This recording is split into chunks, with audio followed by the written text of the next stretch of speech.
ওগো শোনো, আমার রূপ নেই তো কি হয়েছে, আমার গুণ যথেষ্ট। তোমরা আমাকে ফেলে দাও, তোমরা আমাকে কালো বলো, তাতে আমার কিছু যায় আসে না। আমি জানি আমার গুণ কত বেশি। ফেলে দেওয়া কলা তুলে নিয়ে বানিয়ে ফেললাম আমি প্যানকেক। তারই মধ্যেই সুন্দর ইনগ্রেডিয়েন্টস মেশালাম, দুধ, বাটার, ময়দা, আর কিছুই না। আর বাটার দিয়ে এটাকে আমি ভেজে নিলাম, ফ্রাই করা যেতে পারে ইংলিশে।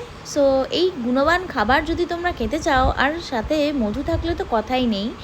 যারা বেশি মিষ্টি চাও তারা মধু মেশাও আর খেয়ে নাও।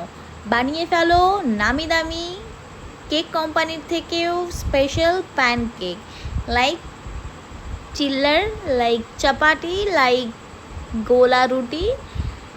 তবে খেতে অসাধারণ হয়। এইভাবে বাচ্চাদের যদি টিফিনে দিতে পারো, অসাধারণ। সবাই জানো প্যানকেক এখন খুবই একটা পপুলার ট্রেন্ডিং খাবার। সো ভিডিও ভালো লাগলে লাইক কমেন্ট করে যাও। আজ আসছি, আবার আসবো, বেশ করবো।